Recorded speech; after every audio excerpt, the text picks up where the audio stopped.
Welcome to my YouTube channel HR Educational Hub মৰমৰ ছাত্ৰ ছাত্ৰীসকল আজি মই আলোচনা কৰিম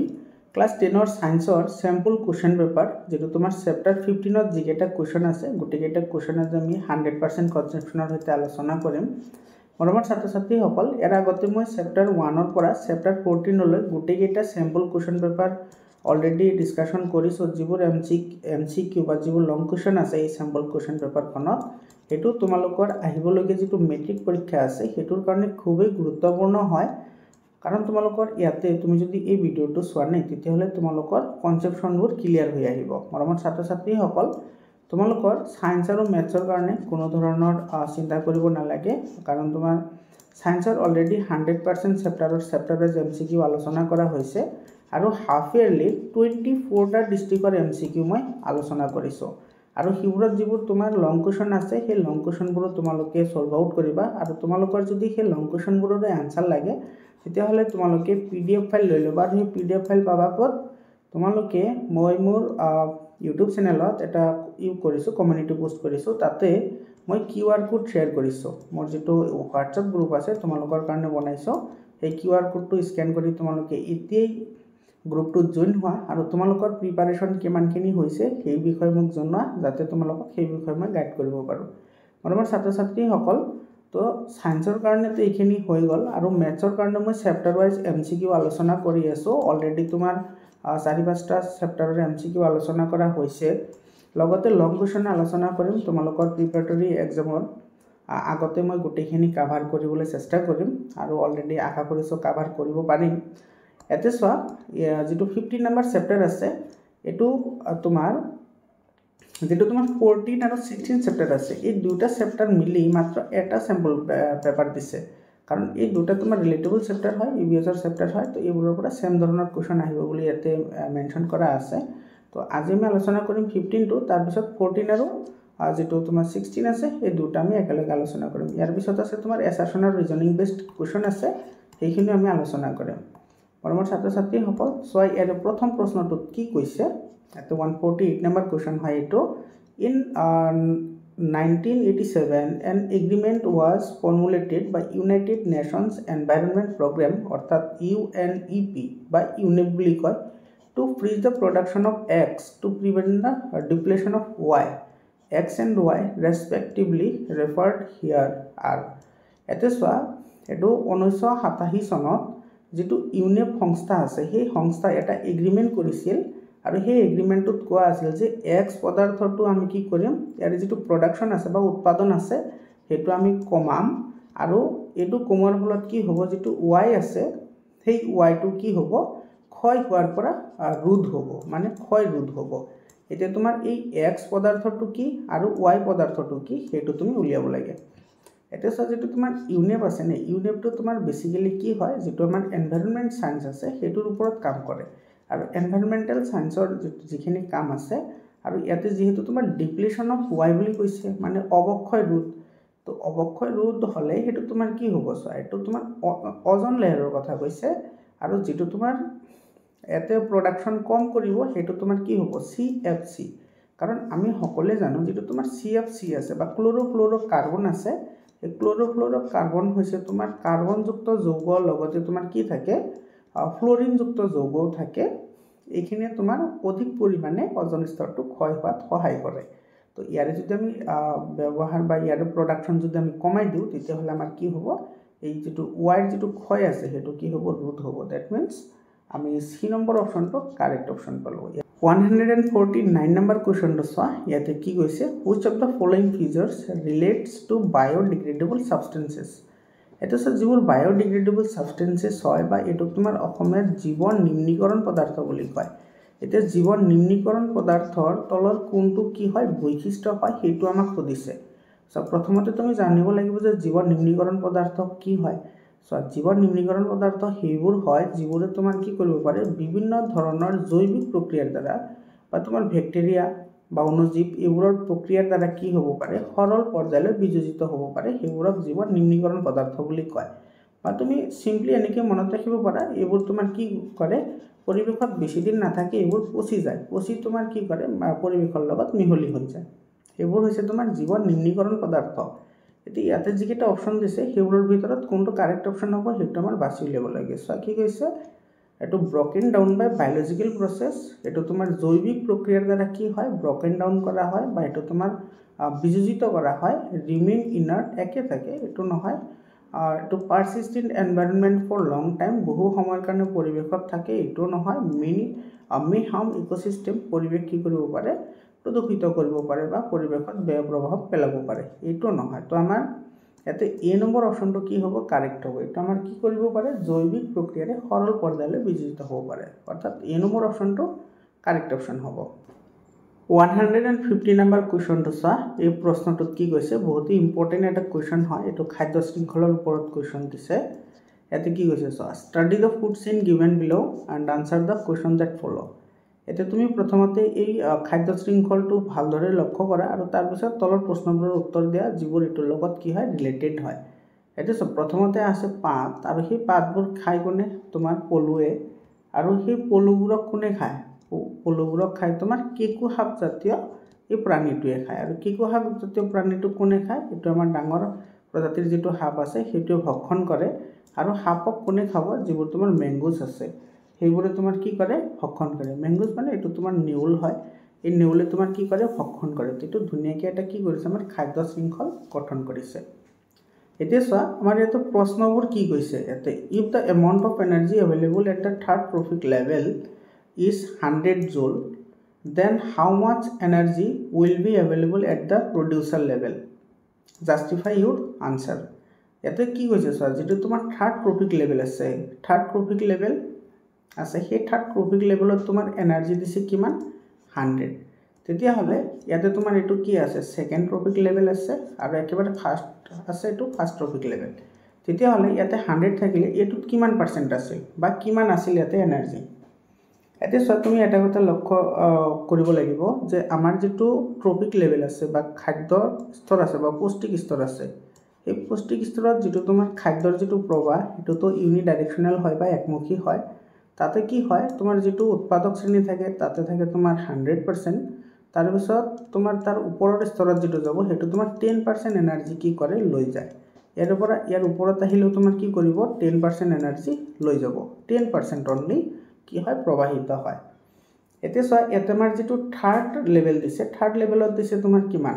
100, তেতিয়াহ'লে ছেকেণ্ডত কিমান আহিব, ছেকেণ্ডত আহিব তোমাৰ কিমান 1000 আহিব, আৰু 1000ৰ পিছত এইটো যিটো ফাৰ্ষ্ট লেভেল আছে সেইটো তোমাৰ কিমান আহিব, সেইটো তোমাৰ 10,000 আহিব। তো ইয়াতে তোমাৰ কিমান থাকিব 10,000 জুল থাকিব, বুজি পাইছানে।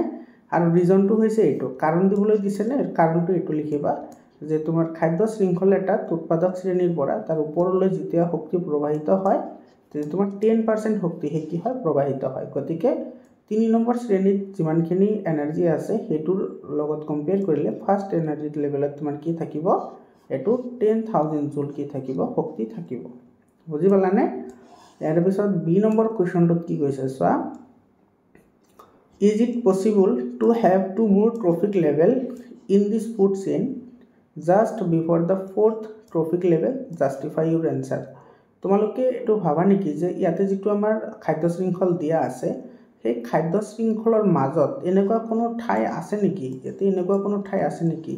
য'ত আমি কি কৰিব পাৰোঁ বেলেগ এটা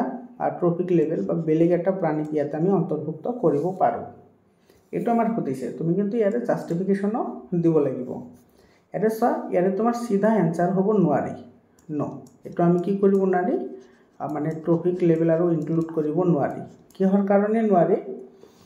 কাৰণ ইয়াতে তোমাৰ যিমানে তোমাৰ স্তৰৰ সংখ্যা কি হ'ব বেছি হ'ব সিমানে তোমাৰ শক্তিৰ যিটো প্ৰবাহ সেইটো কি হ'ব লাগিব বেছি হ'ব লাগিব। কিন্তু তোমালোকে এটা কথা লক্ষ্য কৰিবা, যিটো আমাৰ শক্তিৰ স্তৰ আছে সেই শক্তিৰ স্তৰটো কিমান আছে 1 to 4 হে আছে, 1ৰ পৰা 4 নম্বৰলৈহে আছে। কিহৰ কাৰণে আছে, আমাৰ যিটো শক্তিৰ প্ৰবাহ আছে শক্তিৰ প্ৰবাহটো কিমান হয় 10% হয়। তো 10% হ'লে তোমাৰ 4 নম্বৰ পৰ্যায়ত আহিলে তোমাৰ কি কৰিব নোৱাৰে আৰু শক্তিবোৰ প্ৰবাহিত হ'ব নোৱাৰে। গতিকে তোমাৰ 4th ট্ৰপিক লেভেললৈকে আহে, মানে উচ্চ স্তৰৰ যিটো সৰ্বভোজী প্ৰাণী আছে সেইখিনিলৈকে আহে। গতিকে আমি খাদ্য শৃংখলটো ইমান দীঘল কৰিব নোৱাৰোঁ। যদি আমি মাজতে কিবা এটা বেলেগ এটা প্ৰাণীৰ তোমাৰ যদি সোমাই দিওঁ তেতিয়াহ'লে কি হ'ব, সেইখিনি এনাৰ্জিটো গ্ৰহণ কৰি ল'ব আৰু তাৰ পিছৰ পৰ্যায়ত তোমাৰ খাদ্যবোৰ স্থানান্তৰিত হ'ব নোৱাৰিব বা শক্তি স্থানান্তৰিত হ'ব নোৱাৰিব বুজি পালানে সিম্পল ৰিজন আছিল তোমালোকে কিন্তু চেপ্টাৰবোৰ চেপ্টাৰ ওয়াইজ পঢ়িব লাগিব আৰু এটোৰটো 100% এমসিকিউ অলৰেডি আলোচনা কৰা হৈছে তোমালোকে প্লেলিষ্টত গৈ ভিডিও চাই ল'বা ইয়াৰ পিছত চোৱা 151 নম্বৰ কোৱেশ্চনত কি কৈছে এটো 2 মাৰ্কছৰ কোৱেশ্চন হয় A lot of waste is generated in neighborhood মানে তোমাৰ ওচৰে পাজৰে কি কৰিছে বহুত পৰিমাণৰ কি কৰিছে তোমাৰ লেতেৰা বস্তু উৎপাদন কৰিছে however almost all of its biodegradable কিন্তু উৎপাদিত সকলো সামগ্ৰী হৈছে জীৱন নিম্নীকৰণ এটো কি কৈছে so that impact will it have on the environment or human health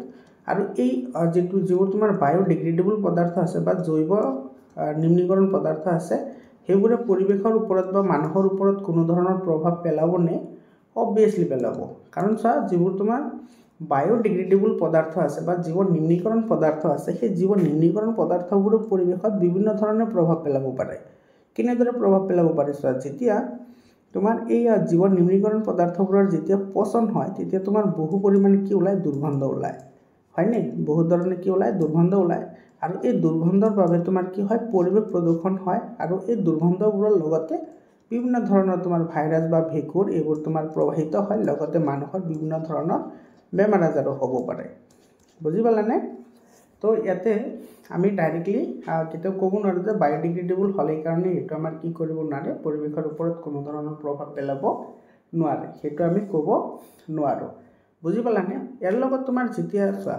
প্ৰাণীৰ যেতিয়া তোমাৰ পচন হয় বা বিভিন্ন ধৰণৰ উদ্ভিদ জাতীয় পদাৰ্থৰ যেতিয়া পচন হ'ব তেতিয়া তোমাৰ তাতে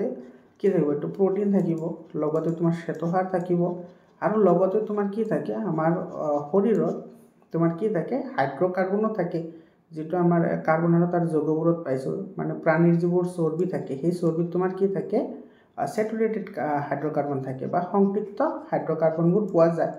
যিবোৰ সংপৃক্ত হাইড্ৰকাৰ্বনবোৰ বেছি পৰিমাণে শোষণ কৰিলে বা সেৱন কৰিলে হেতু আমাৰ কাৰণে বিপদজনক হয় গতিকে এটো আমাৰ কি হ'ব নোৱাৰে পৰিবেশৰ কাৰণে 100% পিউৰ হ'ব নোৱাৰে বা মানুহৰ কাৰণে পিউৰ হ'ব নোৱাৰে বুজি পালানে তোমাৰ ইয়াৰে যেটো ইমপ্যাক্ট আছে এটো তুমি এনেদৰে লিখি দিবা দুটামান পইণ্ট লিখি দিবা যেহেতু তোমাৰ 2 মাৰ্কস আছে দুটা লিখি দিলে হৈ যাব 152 নম্বৰ কোৱেশ্চন চোৱা এটো কিন্তু 3 মাৰ্কৰ কোৱেশ্চন হয় ইয়াতে কি কৈছে চোৱা why is damage the ozone layer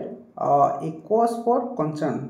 মানে ওজন লেয়াৰ যেটো আছে সেই ওজন লেয়াৰটো ক্ষয় হোৱাৰ তো কিহৰ কাৰণে এটা চিন্তাৰ বিষয় হয় বা এটো আমাৰ কিয় ইমান ক্ষয় হৈ আছে হেতু আমি কিয় ভাবিব লাগে এটো কৈছে যে what are its causes and what steps are being taken to limit this damage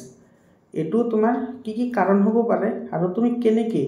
এই ওজন স্তৰ যেটো ক্ষয় হৈ আছে হেতু তুমি প্ৰতিৰোধ কৰিবা সেই বিষয়ে তুমি আলোচনা কৰিব লাগে ইয়াতে চোৱা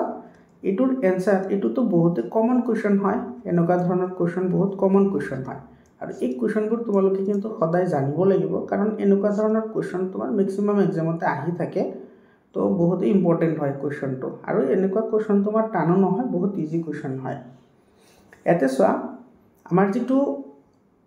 আছে ওজন লেয়াৰ আছে সেই ওজন লেয়াৰৰ কি কাম কৰে ওজন লেয়াৰে যেটো সূৰ্যৰ পৰা অহা যেটো অতি বেঙুনীয়া ৰশ্মি আছে বা ইউভি ৰে আছে সেই ৰেটোক আমাক কি কৰি আছে প্ৰটেক্ট কৰি আছে এই ইউভি ৰেটো তোমাৰ কি কৰিব নোৱাৰে আমাৰ বায়ুমণ্ডলত আহিব নোৱাৰে কাৰণ এটো যদি বায়ুমণ্ডলত আহে তেতিয়াহলে মানুহৰ কি হ'ব স্কিন ক্যান্সাৰ হ'ব বা তোমাৰ যেটো ডিএনএৰ বিসংগতি হেতু ঘটিব পাৰে ডিএনএৰ বিসংগতি ঘটিব পাৰে আৰু ডিএনএৰ বিসংগতি যদি ঘটে তেতিয়াহলে মানুহ বায়োলজিক্যালি কি হৈ যাব হ্যান্ডিক্ৰাফ্ট হৈ যাব বুলি ক'ব পাৰি মানে বহু ধৰণৰ কি হ'ব ক্ষতি হ'ব বুজি পালানে আৰু তোমাৰ এই ওজন স্তৰটো তোমাৰ ক্ষয় ৰোধ কৰাৰ কাৰণে তুমি কি কৰিবা হেতুৰ বিষয়ে খুদিছে তো ওজন স্তৰ তোমাৰ ক্ষয় প্ৰতিৰোধ কৰাৰ কাৰণে তুমি কি কৰিবা ইয়াতে তুমি কেইটামান পইণ্ট লিখি দিবা সৰ্বপ্ৰথম তোমালোকে ফাৰ্স্ট টাইম লিখিবা যে আমাৰ যিবোৰ তোমাৰ সিএফসি উৎপন্নকাৰী যিবোৰ পদাৰ্থ আছে সেইবোৰ আমি ব্যৱহাৰ কৰিব নালাগিব সিএফসি মানে হৈছে ক্লোৰ'ফ্লুৰ'কাৰ্বন আৰু এইবোৰ কোনে উৎপন্ন কৰে আমাৰ ঘৰত যিবোৰ আমি এসি ইউজ কৰো বা আমাৰ যিবোৰ আমি ফ্ৰিজ ইউজ কৰো তাৰ পিছত আমাৰ যিবোৰ ফ্ৰেগ্ৰেন্স আছে বা তোমাৰ ফগ জাতীয় যিবোৰ তোমাৰ সেন্ট আছে বা আতৰ আছে সেইবোৰ আমি কেতিয়াও মানে প্ৰচুৰ পৰিমাণে আমি ইউজ নকৰিম কাৰণ এইবোৰে তোমাৰ কি কৰে CFC তোমাৰ উৎপন্ন কৰে 2 নম্বৰত তোমালোকে লিখিবা যিবোৰ তোমাৰ জীৱাশ্মজাত ইন্ধন আছে সেই জীৱাশ্মজাত ইন্ধনবোৰ আমি যিমান পাৰো সিমানে এটোৰ ব্যৱহাৰ কি কৰিব লাগিব হ্ৰাস কৰিব লাগিব কাৰণ জীৱাশ্মজাত ইন্ধনত তোমালোকে গমে পোৱা যেটো তোমাৰ সালফাৰ আছে নে সালফাৰৰ অক্সাইড সমূহ থাকে সালফাৰ অক্সাইড সমূহ কি হিচাপে থাকে সালফাৰ ডাই অক্সাইড হিচাপে থাকে তাৰ পিছত সালফাৰ ট্ৰাই অক্সাইড হিচাপে থাকে আৰু এই সালফাৰ ট্ৰাই অক্সাইড বোৰে যেতিয়া তোমাৰ ওয়াটাৰ লগত ৰিঅ্যাকশন কৰে নে তেতিয়া এটা বিষাক্ত ধৰণৰ এসিড উৎপন্ন হয় যাৰ নাম হৈছে সালফিউৰাস এসিড H2SO3 এটো সালফিউৰাস এসিড হয় যিয়ে তোমাৰ কি কৰে এসিড বৰষুণৰ সৃষ্টি কৰে তো আমি এইখিনি কথা ইয়াতে লিখি দিম 3 মাৰ্কৰ কোৱেশ্চন আছে তোমালোকে আৰু লিখিব পৰা বহুত কাৰণ আছে হয়নে তাৰ পিছত যিবোৰ তোমাৰ প্লাষ্টিক জাতীয় বস্তু আছে সেই প্লাষ্টিক জাতীয় বস্তুবোৰৰ ব্যৱহাৰ আমি কমাব লাগিব কাৰণ প্লাষ্টিকৰ দহনৰ ফলত বিষাক্ত পৰিমাণে কি ওলায় কাৰ্বন মনোক্সাইড লগতে কাৰ্বন ডাই অক্সাইডো কি হয় প্ৰডিউস হয় যিবোৰে গোলকীয় উত্তাপন বৃদ্ধি কৰাৰ লগতে তোমাৰ কি কৰে ওজন স্তৰ যেটো আছে হেতু ক্ষয় হোৱাত সহায় কৰে বুজি পালানে আৰু তুমি এটো তোমাৰ লিমিটেশনৰ যদি কোৱাতে তুমি কি কৰিব পাৰা বৃক্ষৰোপণ কৰিব পাৰা এটো 3 নম্বৰত লিখিবা বৃক্ষৰোপণ কৰি মানে অধিক পৰিমাণে তুমি বৃক্ষৰোপণ কৰিলে ওজন স্তৰৰ এটো ক্ষয়টো প্ৰতিৰোধ হয় আৰু আমি সদায় কি কৰিম যিবোৰ আমাৰ ৰাসায়নিক সাৰ আছে খেতি পথাৰত ৰাসায়নিক সাৰ বা কীটনাশক দ্ৰব্য আছে সেইবোৰ ব্যৱহাৰৰ তুলনি আমি সদায় জৈৱিক পদ্ধতি আমি ইউজ কৰিম এইবোৰ কৰিলে কাৰণ ৰাসায়নিক কীটনাশকে বহু পৰিমাণে তোমাৰ কি কৰে এটো ওজন লেয়াৰ ক্ষয় হোৱাত সহায় কৰে বুজি পালানে মৰমৰ ছাত্ৰ ছাত্ৰীসকল এটোৱে আছিল আমাৰ 15 নম্বৰ চেপ্টাৰ আৰু তোমাৰ 14 আৰু 16 যেটো চেপ্টাৰ আছে এই চেপ্টাৰ দুটা মিলি এটা কোৱেশ্চন দিছে এটো আছে কনসিস্টিং অফ অৰ মোৰ দ্যান ওয়ান চেপ্টাৰ এইটো আৰু ইয়াতে তোমাৰ যিখিনি তোমাৰ কেস বেস ষ্টাডি আছে হেতু তোমাৰ গোটেইটা চেপ্টাৰ একেলগে দি দিছে এইখিনি আমি অহা ক্লাছত আলোচনা কৰিম আৰু 14 আৰু যেটো 16 চেপ্টাৰ আছে এই 16 চেপ্টাৰ এই দুটাৰ পৰা তোমাৰ সেম নম্বৰৰ কোৱেশ্চন আহিব পাৰে বুলি ইয়াতে কৈছে গতিকে আমি অহা ক্লাছত আলোচনা কৰিম যিখিনি তোমাৰ কেস বেস ষ্টাডি আছে তোমালোকে যদি হোৱাটসঅ্যাপ গ্ৰুপত জয়েন হোৱা নাই জয়েন হৈ লোৱা আৰু যদি তোমালোকৰ এটো পিডিএফ ফাইল লাগে এটো 7002824673 এটো নম্বৰ হোৱাটসঅ্যাপ কৰিবা মই তোমালোকক গ্ৰুপত এড কৰি দিম মৰমৰ ছাত্ৰ ছাত্ৰীসকল আশা কৰিছো তোমালোকৰ ভিডিওটি বহুত সহায় কৰিব ইয়াৰ পিছত আমি আলোচনা কৰিম যিখিনি আমাৰ কেস বেস ষ্টাডি আছে সেইখিনি আজিৰ কাৰণে এইখিনি আকৌ লগ পাম এটো টেনচন লৈ ধন্যবাদ